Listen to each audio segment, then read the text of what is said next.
Dynasty Dogs. Alongside me is the ATrain, Andy Blake. How are you tonight? Good. Thanks for having me on, man. How are you doing? I'm doing all right. You know, so let me ask you this. How did ATrain come about? Actually, I meant to ask you that off air Yeah. and it just came to me. I was like, I should just ask. So actually, whenever I was younger, my uncle Terry, which is actually TJ's dad, he always used to call me the A Train because I used to lift. That's just bigger, a little bit bigger, Mhm. and it just kind of stuck. So he still always says A Train. And when I started this, I'm like, hey, I kind of like A Train. Let's just roll with A Train. So Oh, there you go. I mean, hey, I mean, I call myself a dynasty dog, so it's like it's cool to have a nickname every once in a while, especially in like a world of fantasy sports where everybody is like has a nickname and everything like that. So I enjoy that. absolutely. So like, I thought I was gonna lose my nickname because everybody was gonna call Devon A Train. I was like, oh no, No, he's too small. He's more like the middle part of the train. I don't even know what you would call that. He's just too small. and that's why we call Muscles. Ryan Mail on the show Muscles because he's probably 120 pounds. So I was wondering what that was. yeah. I didn't even think about that. Um, but tonight we are going to talk about Stefon Diggs, the Stefon Diggs trade, and we're going to do three-player breakdowns, three wide receivers. I'm going to ask you one more question about you before we get into that. How did you Absolutely. get into Dynasty, and how did the Dynasty DNA come about after that? So basically, we played redraft probably ever since like, oh man, going back to my uncle Terry, like we used to have all kinds of redraft stuff, and it was like, man, you always waited and waited and waited until the season started. It's like, hey, let's try this dynasty thing. So we started right around probably 2018, Mhm. and we really took off as like just a love for the game. Just doing it all year round, of course. 2020, we kind of like tried to do our own thing where we're like, hey, we really like this person. Like a lot of people might not believe this, but we really like Justin Jefferson. Justin Jefferson wasn't the consensus number one. We still had CeeDee Lamb first, but Justin Jefferson over Jerry Jeudy was probably a hot take at the time. Yeah, I Uh, could see that. Mhm. and we kind of fell with that. We didn't like guys like Keyshawn Vaughn, like a lot of people like him. No. Yeah, we did not. So like we're like, damn, maybe we're actually kind of good at this. So we kind of just kept tossing around the idea, maybe have a couple beers. I'm like, yeah, we should do this. And well, That's finally, how it always starts. right? So finally, we just ordered the equipment, and we did a show, and we actually did a mock draft for our first show. It was over the 4th of July. A couple beers again. And we decided to do a mock draft, which actually really took off. We got like maybe 100 downloads or something. Oh wow, holy So shit. we were That's awesome. like, yeah, we got to keep doing this. So we didn't really care about the downloads. Like, hey, if we got one down, we're older guys that can't play sports anymore. That we're like, hey, let's just get together once a week, talk about other people playing sports, and just have fun. So Yeah, speaking of older guys not playing sports, I posted on Twitter the other day. As a former flag football quarterback, I think Caleb Williams is pretty good or some shit like that. I don't remember what I said. Um, so do you remember who your first pick was in Dynasty? Like as your rookie pick? Could you go back and think? if I go back and think, Or I maybe in who was not maybe not your first pick, but like who was in that first draft for you? in that first draft, it would have been, and I didn't take him, but Patrick Mahomes. So like my first round pick, the first year we did it was actually, I believe it was Todd Gurley. Oh wow. So he was coming Holy off shit. a bad season, and then I ended up taking him pretty high, and it ended up working out, but not for long, obviously. But It's crazy. He's still younger than a lot of running backs even coming into the yeah, league. I forget who it was that they compared his age to, but that's crazy. yeah, it is, man. It's just unfortunate, and this is kind of like how I learned to play Dynasty because it's like you got to get in and get out. I'm a Pittsburgh guy. Big on Le'Veon Bell. We've seen that work for a couple years. He goes to the Jets and just absolutely nothing. So Yeah, it's especially with running backs, it seems like shelf life is short. yeah, it really is, especially when you hit like that 26, 27 Mm-hmm. age is really when you need to get off. Saquon Barkley, I mean, now he's a Philadelphia Eagle, so I'm kind of kicking myself with that one. I got off of him Yeah. last year for AJ Brown, so I feel Which pretty which good I about that. I think that's pretty good for the long term, right? Mm. AJ Brown. It seems like he's had a bit of a depreciated value as well. He's a buy for me. I've been kind Yeah, of trying to pump that up because he's how many like top 5, top 7 dynasty wide receivers that, that are available right now that you think could get for cheap, and that's AJ Brown. yeah, yeah, absolutely. I don't know if it's people. Smitty's very good too. I mean, Oh he's a yeah. great number two. So I don't know if people are worried about that. Saquon coming in town, but I don't know, man. AJ Brown's very good at football, so it's It's hard to it's bet against him. crazy. It's crazy the riches we have right now.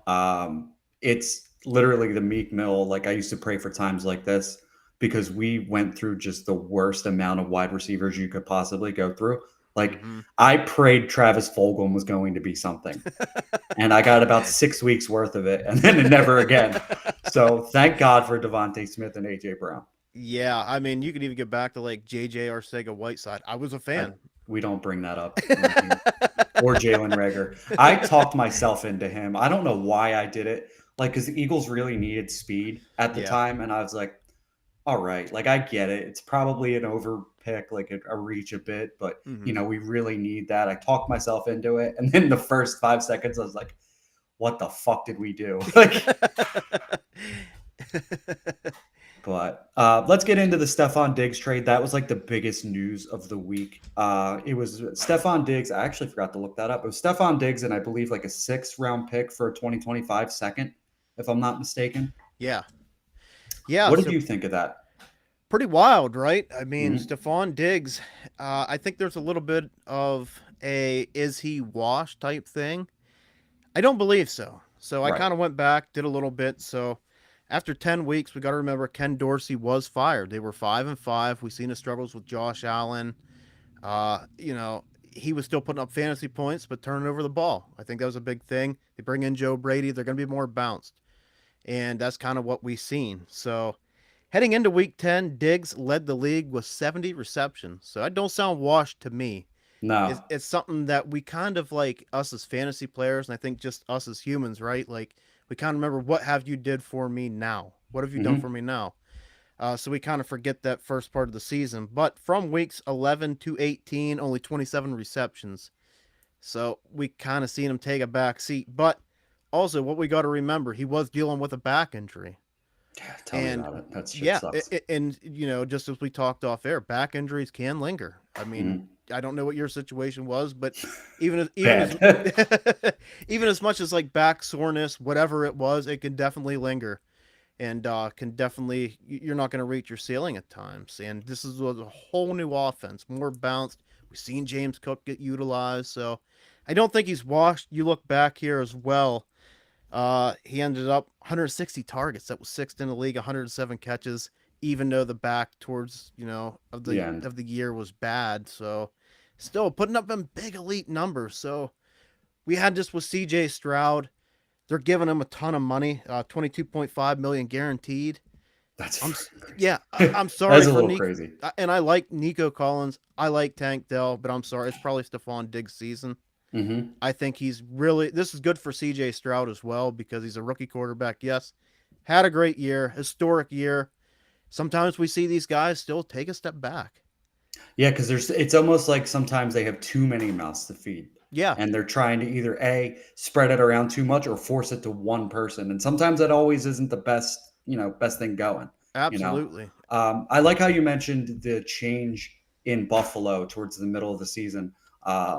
It was very clear that, they wanted to spread the ball around more. Dalton Kincaid got more involved. Khalil Yeah. Shakir even got more involved. Mm-hmm. And I think maybe they thought they made all those changes on defense. They got rid of a lot of older guys, a lot of like high value guys. Maybe it's time they thought that it's time to almost not full reset, but kind of like a flick the breaker just a little bit and Yeah. get a little bit younger. And maybe, Stefon Diggs' chatter on Twitter kind of got to Buffalo's office and Yeah. it was time to move on. It almost felt like for Buffalo, this was kind of that make or break year. Hmm. And they come down losing once again. So it was almost like did that have something to do it with Diggs? So Like yes, actually, I just now that you said that, Deshaun Jackson did an interview. Um, which I don't know how he got involved in this at all. But he hinted or alluded to the fact that Diggs wanted out of Buffalo because they could not beat Kansas City. Yeah. And And there was a I could no say trade it. clause. There was a no trade clause that I read. I can't remember the source, so it could be fake news. But Mhm. I did read that they would not trade him to the Kansas City Chiefs. They would trade him anywhere else but the Kansas City Chiefs. Yeah. And I for sure could see why they wouldn't want Yeah. to do that. But that's do you like that kind of mentality? Like, if I can't beat them, I'm going somewhere else. Like, Uh LeBron did it. true, No. good point. Yeah, and it worked out No. for him, right? True. But no. Little shot at LeBron, but Yeah. no. I don't, man. I think you stick with your people through thick and thin.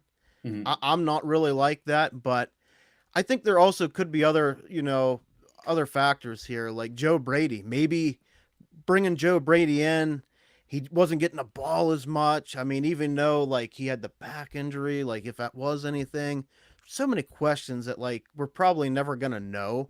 Yeah. But I think there was some behind the scenes stuff. Like a lot of people said him and Josh Allen weren't getting along. I don't know. It seemed like they did, but you never know off camera, right? Like No, so on Twitter again, he talked way too much on Twitter. Um, somebody was, I think it was RG3 did a video about Stefon Diggs, and somebody said like Josh Allen made him or something like that, and he commented underneath it. Stefon Diggs did and said, "You sure about that?" And then 3 hours later, he's traded to Houston. I was like, yeah. how quickly that happened! Jesus Christ! Right. So yeah, man, I don't know. I'm not really like that. Like I feel like you should stick with your team. Mhm. If it is mutual, it doesn't seem like it was like it almost does seem like a divorce, right? It doesn't Yeah, really it seem did. like he left on good terms. Like when Tyreek went to Miami, didn't really seem like real bitter. Like it No, seemed like, oh, everything's cool. Like they gave him a lot of money. So like they kind of granted his wish, but this does seem like there's a bit of a divorce there. Like there is something we don't know. And I think it is good for Buffalo too. Like maybe it's good to be a year early than a year late. Like yeah, you're kind of maybe not going through a rebuild, but like a re I don't know, kind of like a rerun at it. Like okay, we're gonna let these guys go. We're gonna draft good. We are gonna hit the free agent market with the money we have next year, and maybe try to have another crack at this. yeah. That's kind of what I think too. They really made a lot of changes on defense. Yeah. So I was on another show a few weeks ago, and I said that I almost said Tajay Spears. Wow, Tank Dell and Nico Collins were both sells for me Hmm. because I felt like Houston. I thought was going to draft a wide receiver. To be Hmm. honest with you, Absolutely. now it doesn't seem like that's going to be the case. Now that they bring in Stefon Diggs, whose value do you think this affects the most out of the two of Tank Dell and Nico? Man, that's tough because I feel like Stefon Diggs is probably that alpha guy. Hmm. So it does seem like maybe that's Nico Collins that it will affect a little bit more. But it does seem like Tank Dell and Diggs have a bit of the same game because they're both very good route runners. That's exactly what I was going Can to say. and just find different ways to get open. I mean, Tank Dell, I think almost people profile him as like a slot type guy, and he's not. Like Right. he's an outside guy that can just win at 165 pounds, which Yeah, which is crazy. yeah, it absolutely is. So I think this also ensures them a bit, like with him getting hurt. He was hurt, Mm. which I don't know why he was in on a block. That was The kind of weird. that I don't under. I think D'Amico Ryan's was such a good coach last year. Like that little blemish bothered me so much. It's like, Yeah, why is he on like a goal line push kind of thing? Like, why? He's right. too small to be doing anything like that. Yeah, it was just very unfortunate. So like, and Noah Brown even stepped in at times and Mm. played really well. So yeah, and I'm not out on Nico and Tank from like a long standpoint because if you look at Diggs's contract, he could be gone next year. Is Uh, does he? I didn't look at that. Does he have kind of like an out almost? yeah, so it looks Diggs has also become a free agent next season. He does get a 22.5 million guarantee for 24, but could be in the market next year. Now, if everything goes good, I would expect him to probably be back Yeah, I would imagine so. because I mean it's just good for CJ Stroud and especially if they make it. I mean, I think they're probably Super Bowl contenders. I might be a little bit No, I crazy. actually agree with you because like nobody saw what Houston did last year coming by any No. stretch of the imagination. And now you're adding a legitimate Pro Bowl wide receiver, an elite wide receiver. Like, yes, we think Nico and Tank are both very good, but let's be honest, they're both not at the level currently as what Stefon Diggs has done in the NFL. No, yeah, you're absolutely right. I mean, this could actually even maybe help somebody like Tank Dell. They kind of have the same game. Mm-hmm. And maybe, Learn. yeah, maybe Diggs can kind of show him a few things. Again, he might be back. I think it's good to just see what the price tag on these guys are, and especially if you're not contending.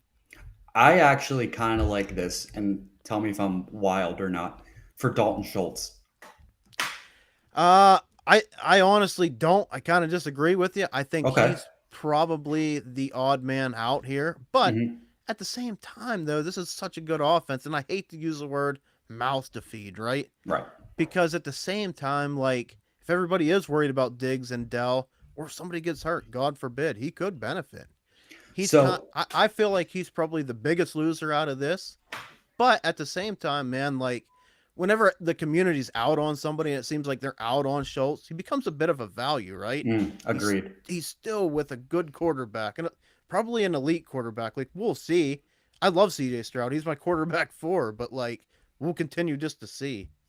So the reason why I kind of like Dalton Schultz in this situation is none of the three wide receivers we mentioned are really, I would consider, goal line targets, right? Yeah, yeah. And Dalton Schultz has been an extremely valuable asset towards the red zone.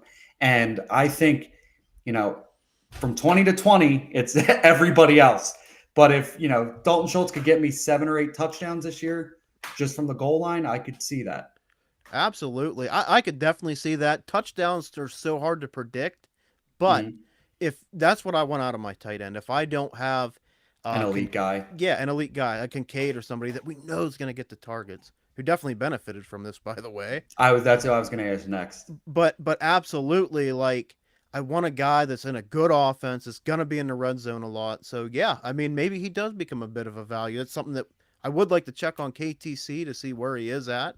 Mhm. But yeah, man, I mean, I think that's kind of what you're working with. That's what he did with Dallas, right? I mean, Yeah, that that's was why he was a buy for me last year. yeah, absolutely. He was for me as well. Like, you looked at Dallas, with Dak Prescott, it was kind of his go-to guy. Now it's Ferguson. With Ferguson right into the role, Yeah, man. it's very true. Yeah, I didn't even think And about that. Yeah. not a very athletic guy by any means, but just a guy that gets open, just gets them touchdowns. It's weird. They went from Ferguson or Schultz to Ferguson, and they're almost like the Spider-Man meme pointing at each other and being the same thing. A Yeah. goal line target for Dak. Um, Go to the Buffalo side, like you mentioned. Somebody who I was extremely high on, like my hot take for last year was Dalton Kincaid was going to finish in the top 5 tight end scoring, just because of the offense, just because of how high I thought of him, and it was a hot take. So it is what it is. But I love Dalton Kincaid. I see him as a better yak version of Zach Ertz, and Zach Ertz was a very fantasy relevant tight end for a while. Yeah. And I think this just majorly opens the door for him. What do you think? I absolutely agree with that. Like, so my thinking is here with Kincaid is, can so like, we don't know, can he beat Travis Kelsey? Mm, Well, they don't bring anybody in, and it looks like they're not going to. They're going to draft somebody, but they could easily be a bust. So he's going to at least have the opportunity. So it just a matter of fact with that. I mean, he was my tight end 1. I don't think anybody's seen Sam Laporta being better no. than Kincaid in a pre-draft. So like, I think there's a valid argument, and this is going to be hot takey. I hate to be like this, but I think there's an argument he could be the tight end 1. So you're telling me I was just a year early, is what You you're could saying have on been my a hot year take. early, man. You could have been a year early. And I love Sam Laporta. I love Trey McBride. Mark Andrews, still a very, very good tight end. It's nice to see that it's not Travis Kelsey and just guys. Mhm. Now we're finally starting to get some of these, like, guys that maybe it took a year, like Trey McBride. Everybody's kind of out. It's like, oh, Zach Ertz. Zach Ertz is like 90. Yeah. So we knew like it had to happen at some point, and it finally kind of started to come to fruition. So yeah, man. I mean, I think there's an argument. Like I said, could be hot takey, but he could be tight end 1 next year. He's gonna have the opportunity. Yeah. First of all, thank God for the 2023 tight end class Yeah. of Dalton Kincaid, Sam Laporta. And I again, we're going a little off topic here, but I did an article where I think Mayer and Musgrave are two decent buys this offseason because I think people are frustrated. I think people saw what Laporta and Kincaid did, Kincaid more or less towards the end of the season. And they're like, well, why the fuck did I waste my draft picks on these two guys? I could probably move on and, reshuffle the deck a little bit. So those are two guys I've been aggressively trying to grab for tight Yeah. end. Yeah, and I love Musgrave. I think there's a bit of like, is Tucker Kraft better? I don't Don't see say it. it. I think Musgrave is still the guy there. If Tucker Kraft was coming into this draft, he'd probably be my tight end too. And I don't like this class. Mm-hmm. But I mean, as far as like Musgrave, man, he's dealt with injuries for a while, but he had like a lacerated kidney. It's like, man, that's like kind of a freak thing. You can't predict anything like that. Yeah, like it's not. Those are car accident type things. Like those are not football injuries normally. Right. So like that's something that's like, man, I'm not calling him injury prone because like that's something you can't, like you said, you can't predict it. So like I absolutely love buying Musgrave and tight end premium. If you missed out on a tight end, I would still give up a second. Not like 2-1, probably more like that mid. And I do like the Packers offense. So like I'm in on Jordan Love. I think this could be a nice spot for a guy like Musgrave. Now, Mayer, just blink twice if TJ's holding a knife to you right now with this Jordan Love conversation. I'm kidding. Yeah, he's behind here. Yeah.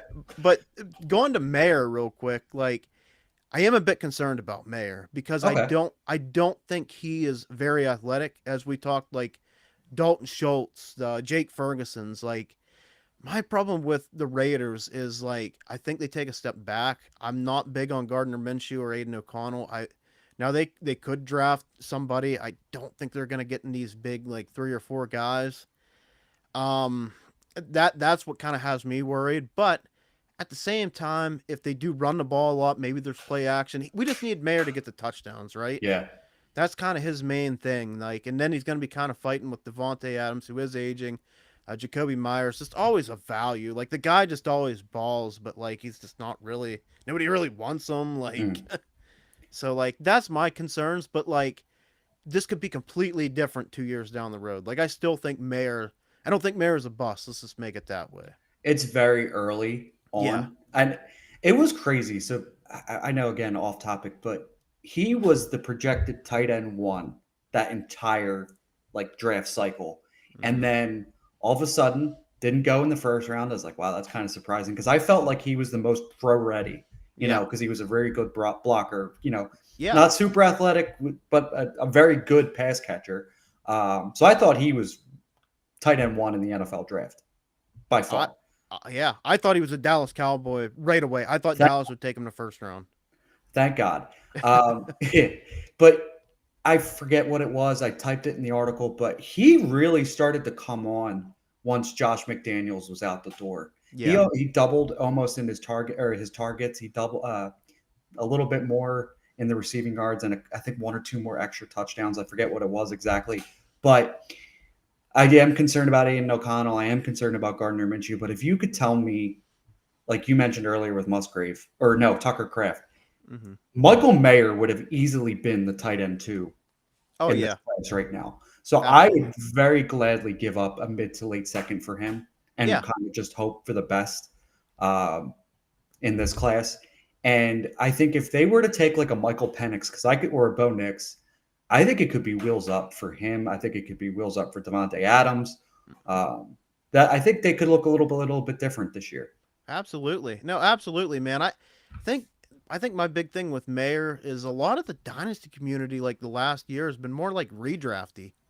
Yeah. Like these tight ends, man, like not everybody is going to hit right away. Like we got to be patient. Like not everybody's Sam Laporta. Like that's exactly what the last sentence of my article was on Mayer and Musgrave is not every tight end is Sam Laporta. Yeah. Like we got to be patient with these guys. Like give them, I always give tight ends like 3 years, right? Like, yeah, that's typical. Like, I think it's good to give them at least 3 years. And we've even seen guys like TJ Hawkinson, who's been great, kind of struggle their first year or 2.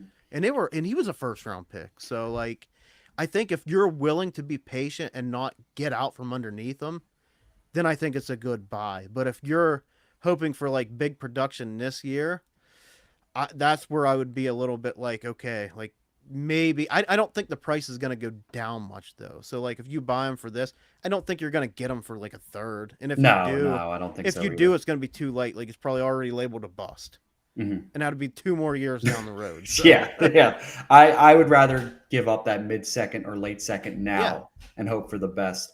Because I could see maybe a tight end 11, 14 range yeah, for Mayer if they bring in a better quarterback. yeah.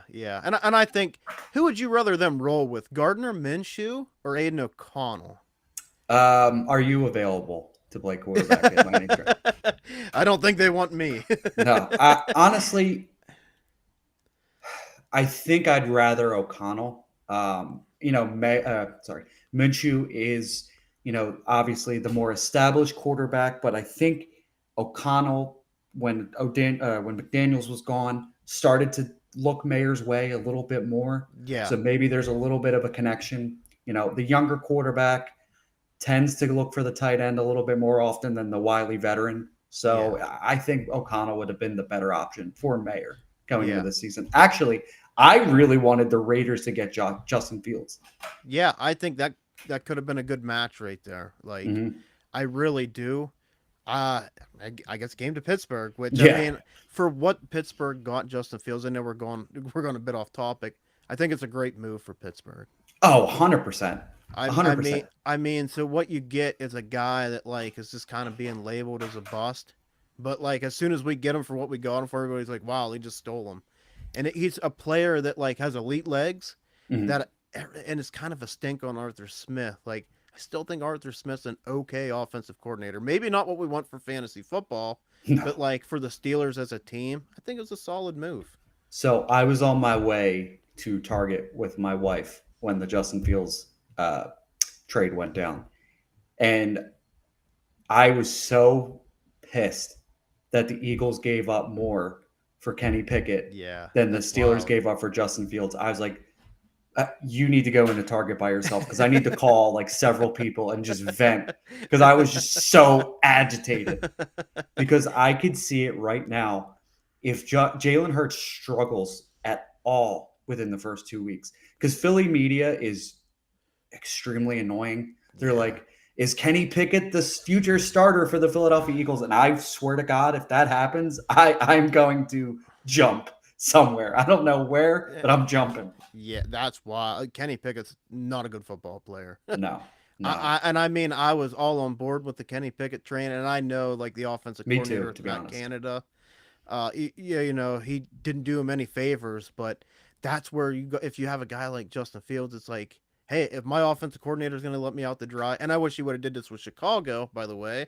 Let me just use my legs. Yeah, Let me just show them like they I can limited ball. him a little bit. They Matt did. Eberflus, I think. They did, absolutely. So like, but Kenny Pickett, like he can run, but he's obviously nothing like Justin Fields and nothing like Jalen Hurts. So if that happens, I feel bad for Philly fans. Before I was like really starting to tweet like a lot of my dynasty opinions, I was starting to tweet about Kenny Pickett being maybe a buy last year.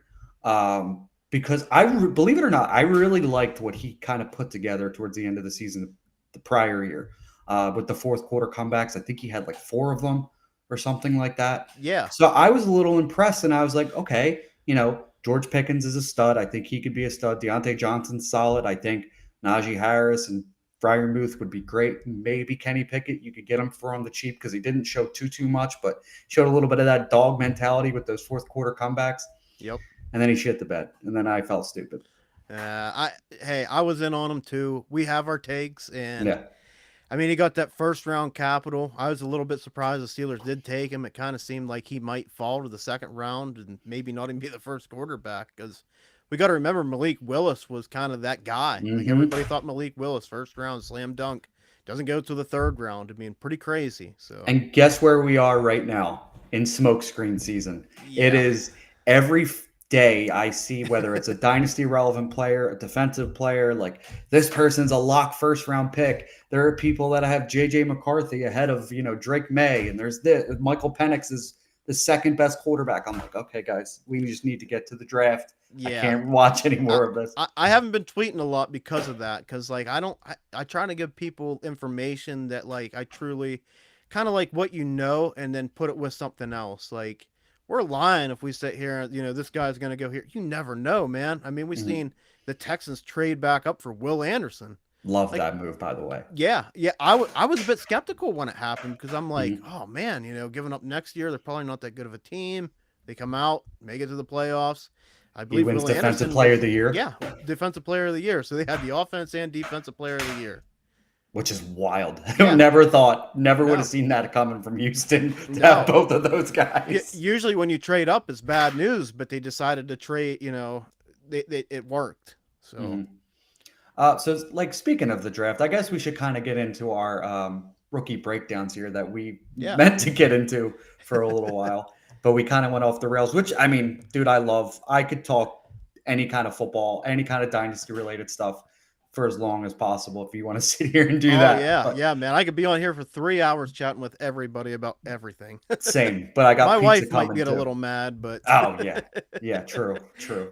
She's probably got her headphones on right now, just listening to her murder documentaries. Um, so let's start. Actually, let me see if I can pull this up. Do I know how to do this? Let's see. All right. So let's start with. Can you see the screen? no, I can't. Oh, that's because I didn't make it available to you Oh. yet. There Yeah, you I got go. you there. All right. So let's start with Lad McConkey, right? Yeah, He is my current wide receiver 10. And you and I talked about this um, off air. I have no idea why I have him there. I think I started with Lad a little too early, to be honest. Like, a couple months ago, pre, pre getting into everybody else. So I kind of maybe he took a back seat, but this dude can ball, man. I started watching him again before, getting on here with you. So I don't understand why I have him that low. He's going to be moving up. What do you think about Lad? absolutely love the guy, man. Right now he is my wide receiver 5. Mm-hmm. And now there is some risk with Lad. We'll get into some of his risk here. As you said, we kind of talked a little bit earlier as well. He can get thrown off his routes at times. Mm-hmm. He's a bit smaller. I think he did come in right around that 200 pounds, but I think he is sub 6 foot. Yeah, I have. So I got this from his combine stuff 5'11, 186. Yeah. So I mean, he's a little bit smaller, but definitely can bulk up a bit. Some of his other worries that I have too are just his production profile. Yeah, I'll So pull that up right here. Can you see that? no, I can't. I just still see. Yep, there we are. Okay.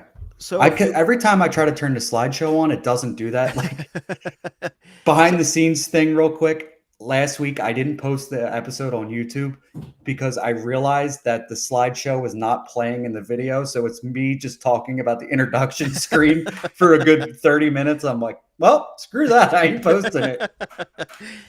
so like that production profile. So for me, it's not all production. It's what I see as well.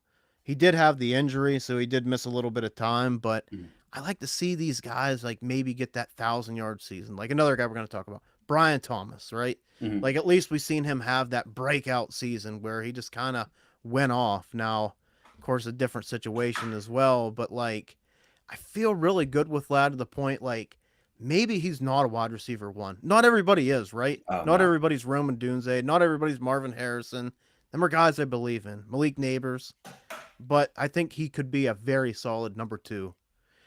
He Yeah, came in. He's very fast. He ran sub 4.4. So that was which something I was don't think. surprising. Yeah, I think a lot of people were surprised that he was that fast. I figured he was low 4.4s. I did think he was pretty fast personally. Maybe not 4.3, but I feel like with his ability to just find open spaces, man, like his route running is so crisp. Such a fluid route runner, like loose hips.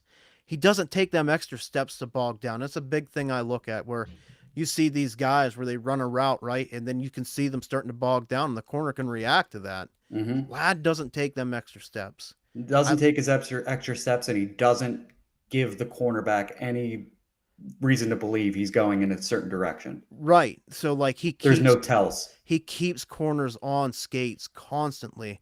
And Mm, this is not just a slot guy. I mean, and it shows you with his speed. He can play on the outside. right. And I hate to be lazy and just say, "Oh, he's Cooper Cup." But he does play a damn He lot does. like him, It's man. very close. It's Yeah. very, very close. So the reason you and I kind of talked about it earlier, is that we watch film is because if you were to just look at these stats Mhm. and you would not like watch Lad McConkey at all, Yeah. you would say, why the hell is this dude getting any kind of hype? You know, a Yeah. 700-yard season the year before, 400-yard season. Again, he had the injury this year. But if you would just look at this, you'd be like, okay, well, why is he getting the buzz he is? Yeah. Now, here is why. You know, you mentioned a lot of it. This dude, so he's first of all, he stood out majorly at the Senior Bowl to me uh, Mhm. while I was down there. But every time the lights have been on this dude, the Senior Bowl, the Combine, the Pro Day, dude showed out every single time. And I feel his stock just keeps rising. You know, he doesn't have he's not the flashiest guy. He's not going to be like your Marvin Harrisons or anything like that. But you mentioned it.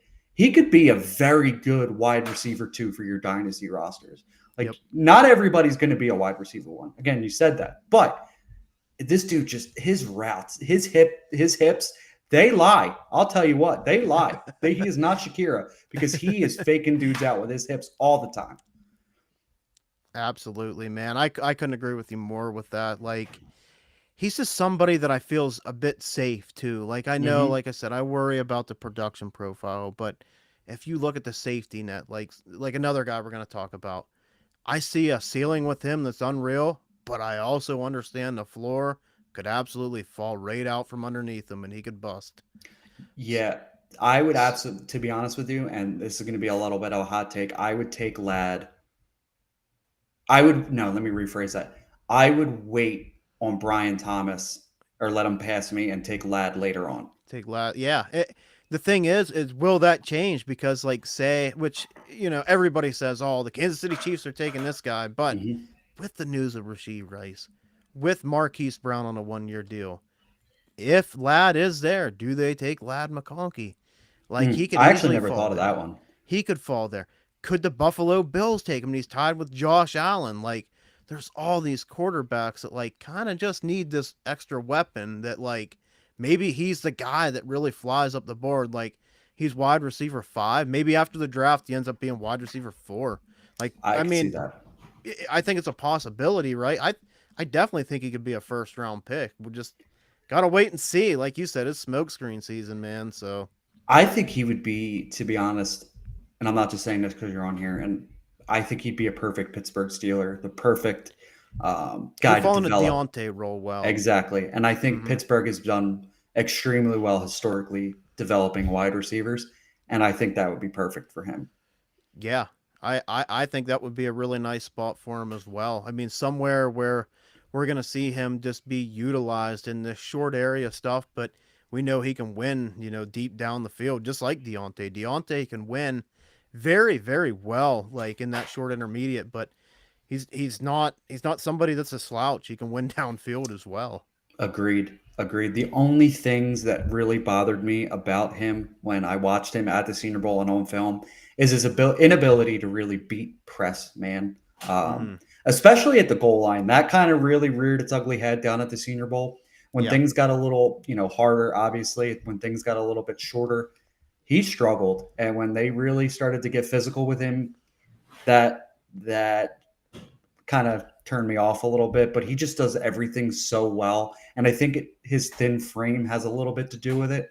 Yeah. But if the dude's like, you know, getting everything under the sun, like 8 receptions, 110 yards, like he's going to be a PPR monster. He might not be your red zone target, but he's going to be your PPR monster. Yeah, no, absolutely. I agree. And I think something that people were a bit scared on with Lad too was working off Brock Bowers because we know Brock Bowers is very good as well. Mm-hmm. So, I mean, you know, could he? I think a lot of the question too, can he operate as a number one? That's why I feel good as he's a wide receiver 2 for a team. Yeah, I think I really think he'd be great in Pittsburgh, to be Yeah, honest, especially with Russ. Well, is it Russ? Is it Justin Fields? I guess that's going to Yeah, be remains to be seen. yeah. But I would say I think there's probably a 75% chance that we see Justin Fields, at some point, at some point during the season.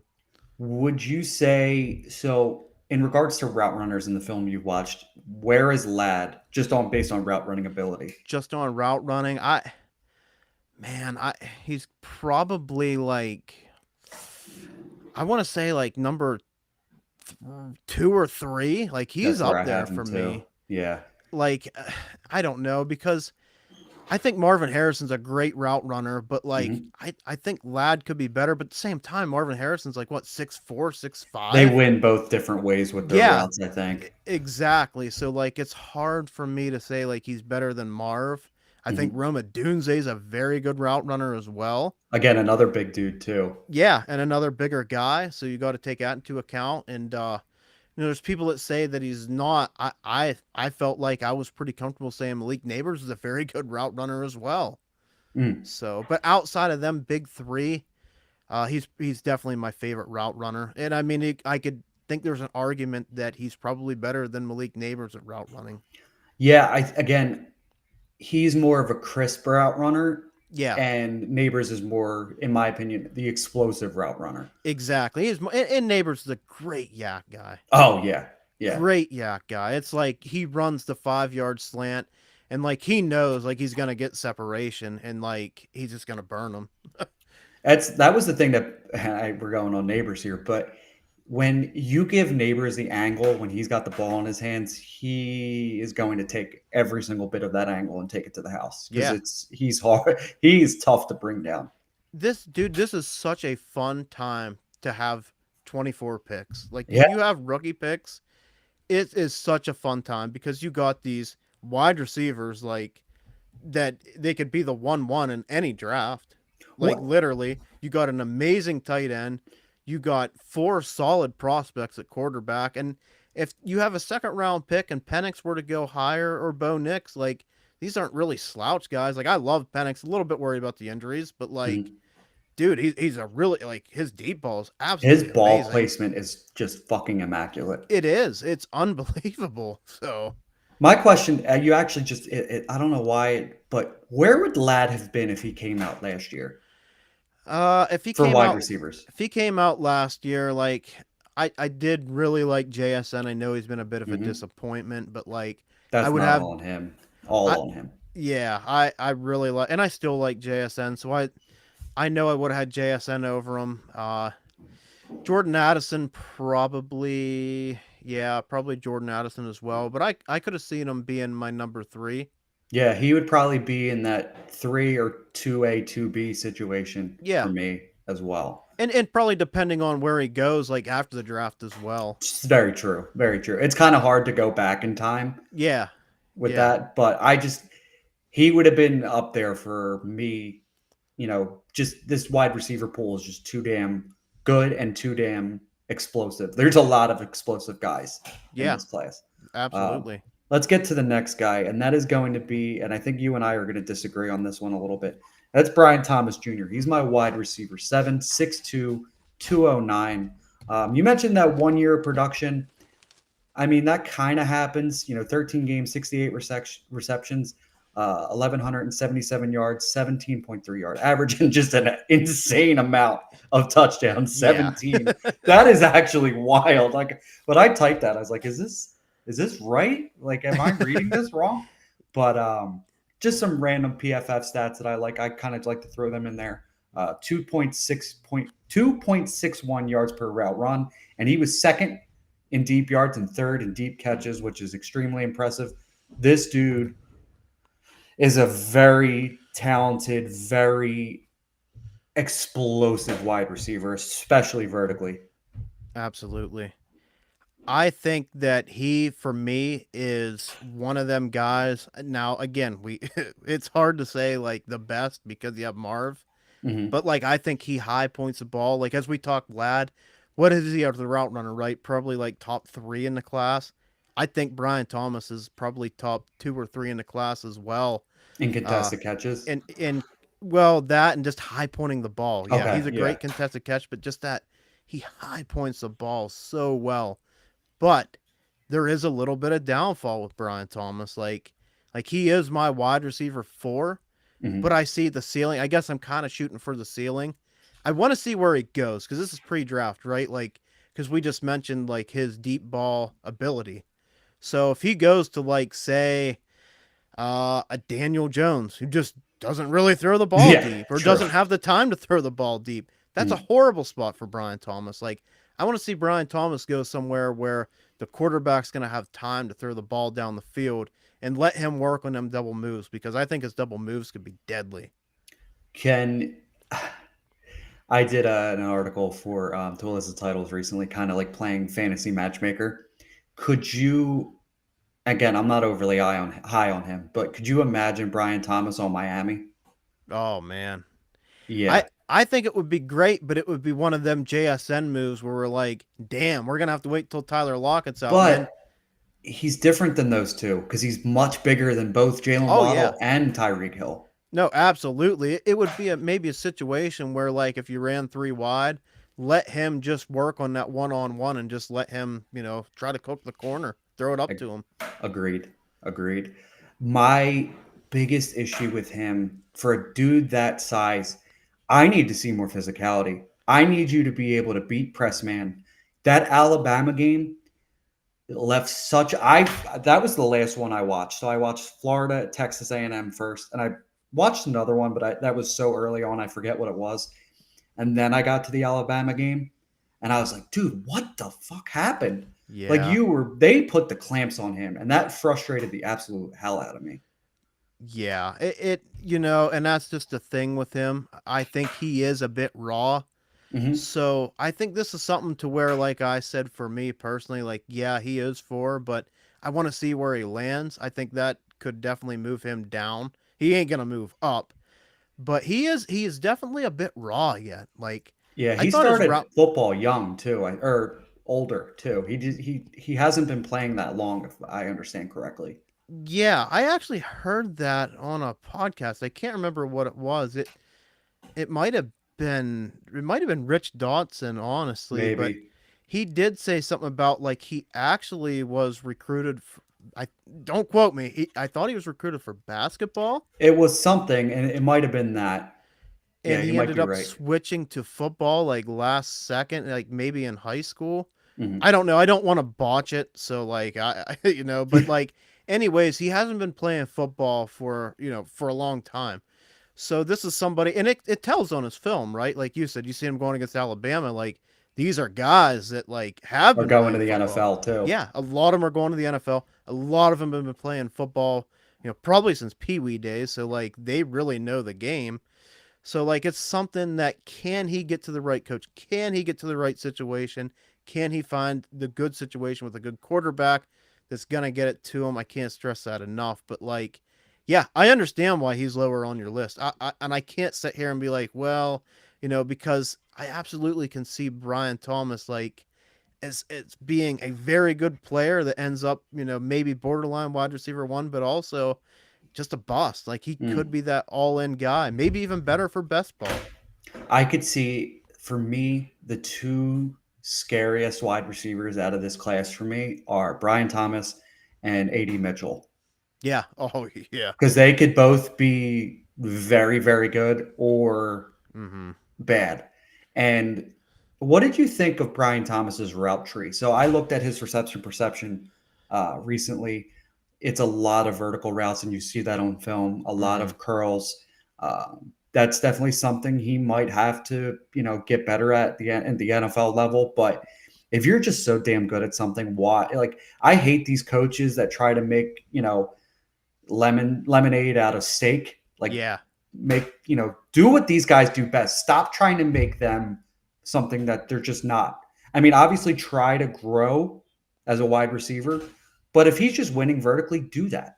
Like Yeah. it might not be the greatest for a dynasty or fantasy production, but for they draft him for NFL reasons.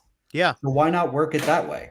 Absolutely, man. I couldn't agree with you more with that. I think this is going to be a lot of like, I think this is another player like we might have to be patient with. Like if you Mm. do decide to take him up there, just know he could bust. He could be really good. But at Hmm. the same time, like you can't sell too fast. Like I think it was very so like I don't want people to fall into like the Quentin Johnston trap to where like people were all in on him. He started to suck and everybody was out, which I never was in. I'm not in. Me either. Me Still either. not. But like I don't want people to right away start tweeting out he's Quentin Johnston 2.0 because No, I agree. I started to feel that way, and then I saw him at the combine, and Quentin Johnson did not have the best combine. Did not look like he really like belonged there. You know what I yeah. mean? Yeah. Brian Thomas just completely different to me. I could Yeah. see AD Mitchell being closer to QJ than. Yeah. Yeah. I just yeah, amen to that. What do you think? So, do you think he's a definite first round, mid first round pick? Yeah, I think Brian Thomas, in my opinion, slam dunk. I think a team's gonna be enamored with that size and then speed. Like he ran what a 4.33. Which is wild. I think, yeah, I think 4.33 or 4.36. I forget what it was exactly. Yeah, so like I think somebody's gonna be really enamored with that speed, and I maybe a hot take. I think he's probably a top 20 pick. Yeah, I could probably see that. Yeah, top 20 because there are some teams that are definitely wide receiver needy in that Yeah. range. And I could see a team, we talked about it earlier, Buffalo maybe Mm-hmm. moves up because I think they really do need another wide receiver. I could see Kansas City moving up, Yeah. especially with the way, both of those quarterbacks like to throw the ball down the field. I think that would be perfect Yeah. for them. I know I'm making it seem like I'm a big Brian Thomas fan by the things I've said, but he was just that Alabama game just left such a bad taste in my mouth. Yeah, and I can see why. I watched the same game, and yeah, I mean it was not a good game for the guy. Uh, Which everybody has that, yeah, but I want it's alarming. yeah, I want to see what you look like against, NFL quality DBs. Like Exactly. and like what's it? Teron Arnold is a lock first round pick.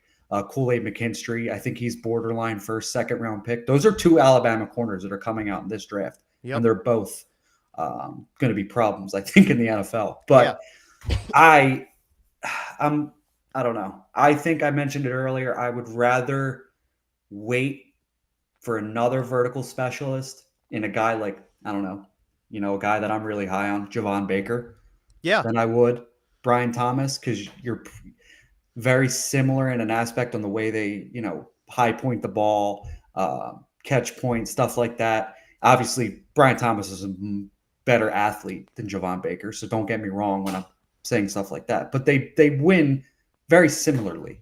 Yeah. No, I agree with you, and they definitely do. Like I know, it seems like Javon Baker's like really really cooled off, and I don't know why because he didn't have a horrible combine. Really, Like I think he started to pick up recently.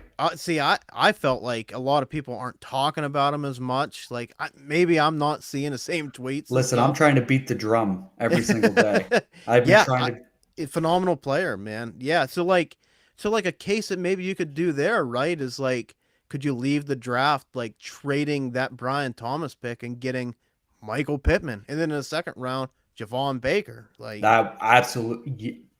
Listen, that is the most beautiful thing anyone has ever said. Is trading a guy like Javon Baker, probably I would say what the 1.8 to 1.9 roughly super flex pick. I've seen him go as late as like the Javon Baker going in like the third, No, fourth. no, I'm sorry, Brian Oh, Thomas. Brian, yeah, yeah, yeah, yeah, I would flip that. Get like a Michael Pittman, maybe get like a third round pick on top of that because I think you probably could with the amount of hype that is coming with these wide receivers right now. mm-hmm. I, you are preaching to the choir on that one. I would 1,000% do that. Yeah, so like maybe that's something you can make happen, and maybe it's not even Michael Thomas. Like there's just or not. I'm sorry, not Michael. Nobody Oh, wants Michael never. Thomas, but I don't agree with anything you just said anymore. but Michael Pittman. Like there's a cluster of receivers that just like produce, man, and just somewhat undervalued. Like what more? Like would you take Devonta Smith straight up? Like yeah, I know he's a number two, but the guy is really really damn good. Like I'm fine with that move. I would take Devontae over Brian Thomas. And I don't That know, might be a maybe little. That might be a little midnight green colored glasses on my part. but No, but I think he's a better prospect. oh well, yeah, yeah, Like I do. I know he's a little bit smaller, but I can see the same ceiling. But I think the floor is a lot like it could come out from underneath Brian Thomas. yeah. Kind of like what we mentioned with Lad, like Lad being the really safe Yeah, floor, but not the highest of ceilings. I think that it's the polar opposite for exactly. Brian Thomas. Let's get into the next guy because I think we're going to have a discussion about this. I think this is going to be a little bit of a surprise to you. Rome Odunze, Washington wide receiver. He is a senior. He's 6'2", 212. I don't know if you could see it on your screen because I know the letters are a little small. He is my wide receiver 2 of the class. Wow. Okay. Yeah. So Marvin Harrison to me is my wide receiver 1, and that's the tier, right? Mm-hmm. Then I have Rome at 2 and Neighbors at 3, but they're in the same tier together. So yes, I have Rome ranked higher, but I can make a case for Neighbors if he goes to the Chargers and Rome goes to the Giants, where I might lean going the other way. Right. I don't hate it, man. I mean, so You can reception. tell me if you hate it. It's okay. No, I don't because I honestly on film I didn't necessarily. I'm not saying I didn't see it because I think he's a phenomenal prospect, but I thought there was a clear tier between like Malik Neighbors and Roma Dunze. Mhm. But when Reception Perception came out with their chart, they're a very trusted source, right? Yeah. Like yes, I go off my eyes, but like when they came out with their chart, I'm like, wow, maybe I'm Green wrong. arrows Yeah, everywhere. yeah. So like that tells me, and I even tweeted about it. I was like, oh, I didn't know Roman Dunze over Malik Neighbors was a thing. But yeah, it and it kind of opened my eyes to it. Yes, it is a thing, and I think it's okay. I'm not there on it, but Mhm. I can't fault somebody, right? Like this guy, his when we go to contested catch ability is unbelievable. 75% I don't know contested if I've catch ever rate. seen that Me before. either. That's where I was just about to go with Uh, that. And it shows on film too, which is crazy. And then to the opposite of that, though, like I still think he's a good route runner because, like, when you're seeing that many contested catches, Do you think uh, it's yeah? is it a route running thing? But like, I don't necessarily see it. Like, I still think he is a good route runner. Mhm. I just think that Penix, when nothing else was available, which I like all three receivers to be quite honest, but like when nothing was available, I'll just throw it up to my guy. Yeah, so let me break it down kind of this way. When I have a preference in receivers, like the bigger guys, the contested catch guys. Mm-hmm. So maybe that's why it's going to end up being a fault of mine that I have Rome at 2. But he's got at the NFL frame, 6'2", 215 pounds, I believe I said. The route running is there. I think he's almost even a little underrated, just based on the film. I know we just talked about reception perception, but I feel like a lot of people don't realize how manipulative he is as a route runner. Yeah. Yeah, Um, a lot better. Honestly, like I said, man, I think he was a lot better than what I seen because I did see the contested catches, so I did fall into that trap a bit, but I was like, nah, I don't know, man. Like, I still see him winning quite a bit. So yeah, when he's you earn the targets he earned and get the yards that he gets, and you still have Jalen Polk and McMillan, like these are NFL guys, probably gonna go within the first 2 to 3 rounds. that's what I was going to say. Yeah, 2 to 4, I think, for the Yeah, other and two. I'm a bigger Jalen Polk guy. I know he's somebody not a lot of people are high on. I think Jalen Polk is possible second round capital. Like I So do really I. like Jalen Polk's film. So that's actually a con that I have for Roma Dunze. Is it this offense? Because you Yeah. see 3 guys being very, very productive. Hmm. Jalen McMillan, Jalen Polk, Roma Dunze. Is it the offense? Is it Michael Penix? I don't Hmm. know. But let's be honest, he's winning a lot differently than either one of those two. Yeah. Just I know Jalen Polk is a really good contested catch guy, but he's nowhere near as good No. as Rome is when it comes to that. I think Jalen McMillan out of the 3 is the best route runner, but I think we mentioned it earlier. Rome is no slouch when it Yep. comes to that. And to be honest, I was very surprised at how fast he was at the combine because on film, I really didn't think he had the game or long speed. No, I didn't either. And I thought, see, I even have wrote down on my notes for initially. I thought he was more like a 4-5 guy. So did I, which is strange because what did he end? I forgot to write I it down there. I know it was 4-4s, and I want to Yeah, say let it me was like look. mid or low. I'm gonna look that up real quick. Um, But that was something that I was a bit surprised about. So, and I'll tell you, and this is what I give credit for him too as well. He competed. He didn't need to yeah, really compete. Like he's locked in at number 3. Maybe, but at the same time, was he with Brian Thomas running that time? But that's something we didn't really expect as well. But four yeah, four man, seven is what I four got. four seven. So like, yeah, not too far off, but still in the four Faster than fours. I thought. Yeah, Yeah, still in the 4-4s, man. So came in a little bit faster than what we all thought, and the production profile is unreal. So yeah, and I understand what you're saying from a con standpoint. Like, is this more of a college gimmicky type offense? But I would say that, but with like going back to the contested catch, whenever you're winning 1-on-1 the way you're winning, it's not really like it's not really a scheme type thing to me. It's like, okay, I'm gonna go get it. yeah, because I feel with the college offenses, a lot of them are more of the spread offenses. They find ways to get Yeah. open. He's winning those 50-50 balls Yep. more than consistently, Oh yeah. uh, which is just insane. Where do you see? Do you see a top 10 pick in the NFL draft? Yeah, yeah, I do. I do. I've been seeing him going to Chicago a lot with that 9 pick. Hmm. I would like that, but this goes to the JSN. We're gonna probably have to be patient. Yeah, wait a year because he's to me, to be honest, this might be a little hot take. He's very Keenan Allen-y, but bigger. Yeah. No, yeah. Absolutely. Put him on that outside and just let him win. Hmm.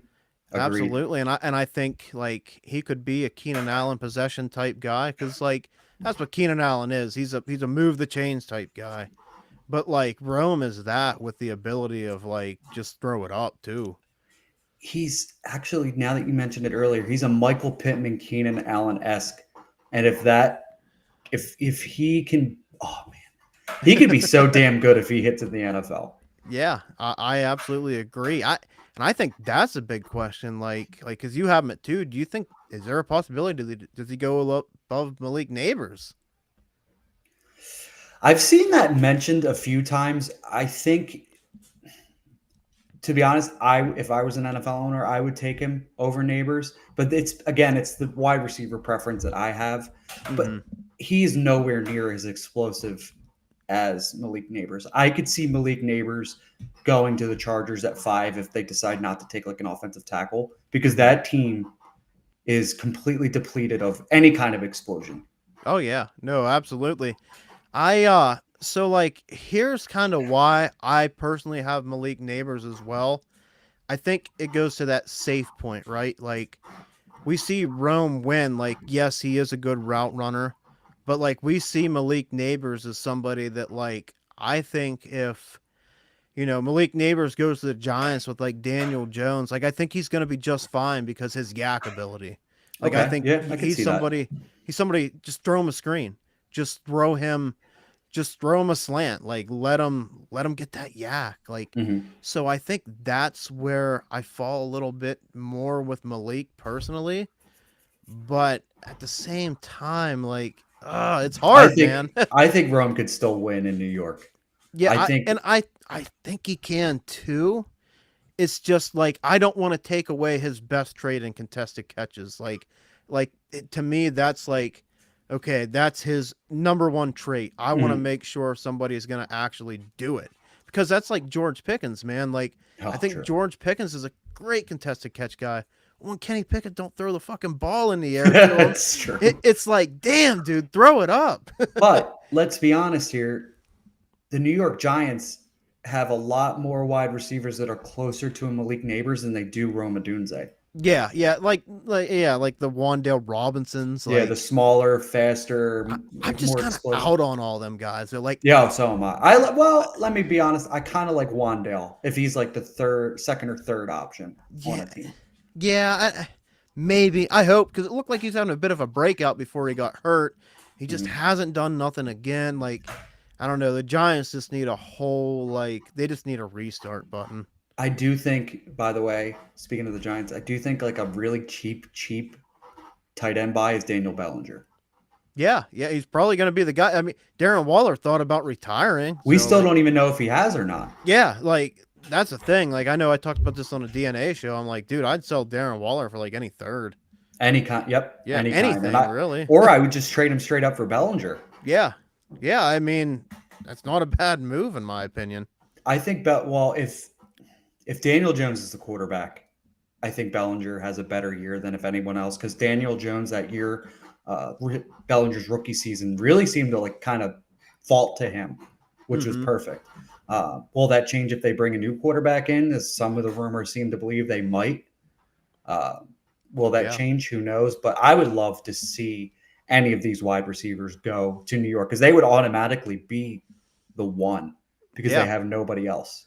No, absolutely. It's going to be interesting, man. I think that's a prime spot for Malik, and maybe Rome goes ahead of him. You know, it's really tough to tell.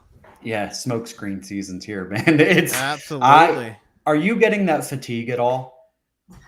The fatigue? The rookie fatigue?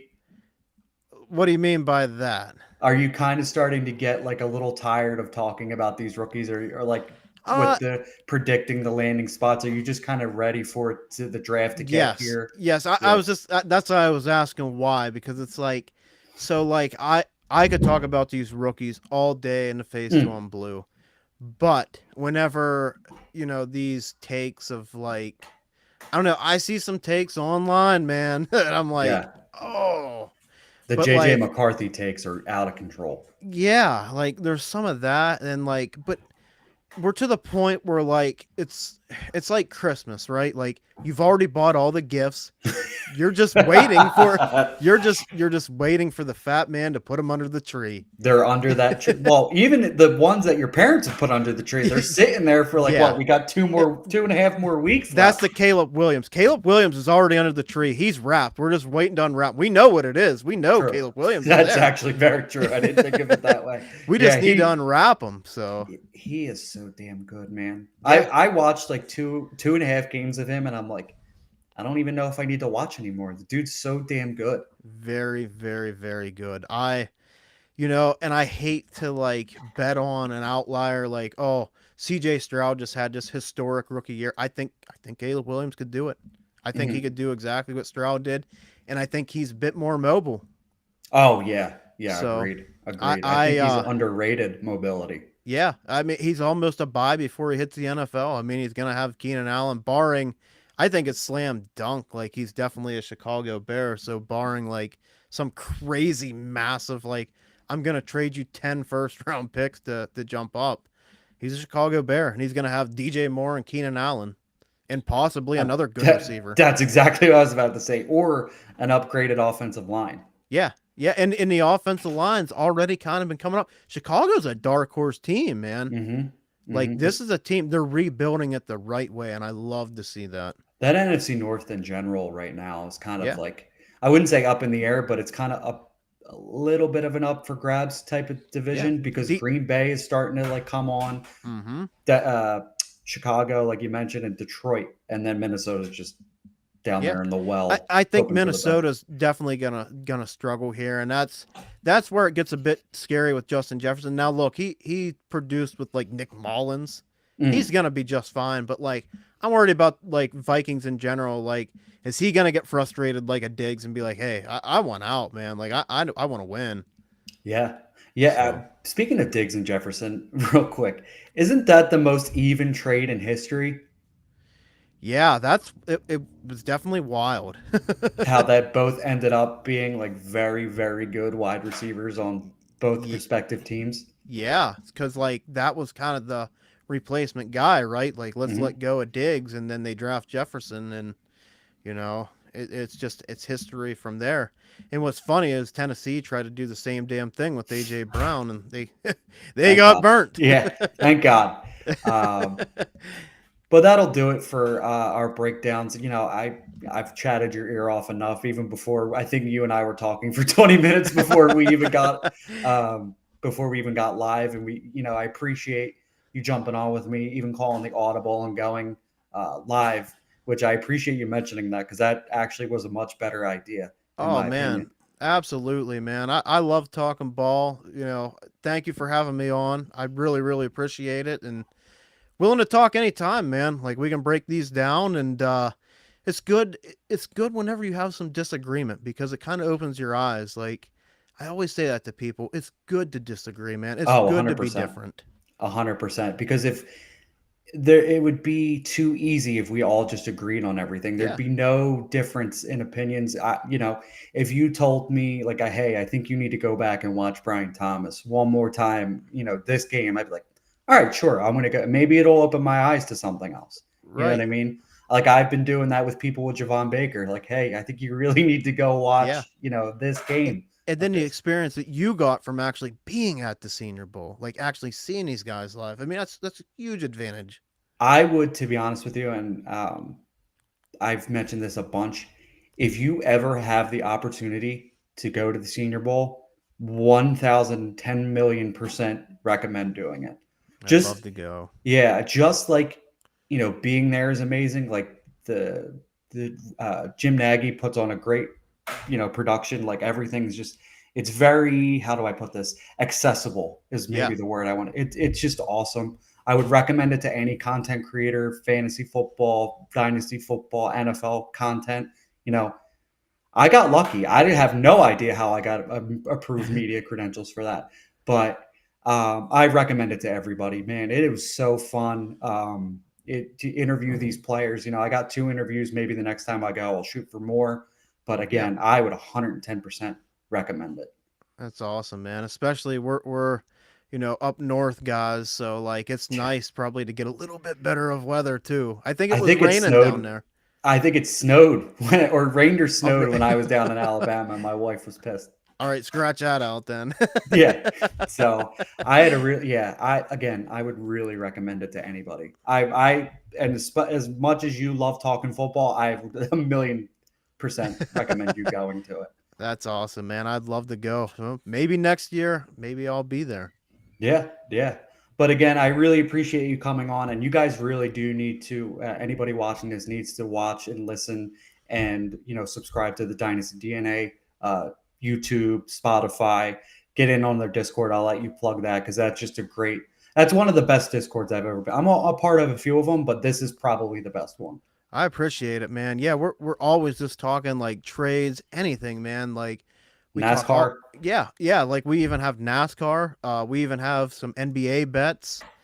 So yeah, hop in there, guys. You go to the Dynasty DNA, right on Twitter or X, whatever you want to call it. It's right in the description. So yeah, man, it would be great. We'd love to have you in there. It's totally free.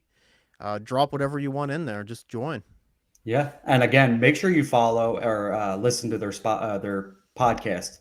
I really enjoyed the Dynasty Debate Show. To be honest with you, I listen to all the shows, but I really like the debate show because Yeah, I love arguing with people. I guess it's the Philly in me. yeah, you get some good arguments on there. Yeah, but again, thank you. We'll talk again soon, especially as I guess we get closer to the draft. We're a few weeks away. But you have a great night. All right. Yeah, thanks. You too, man. Take care. Thank you.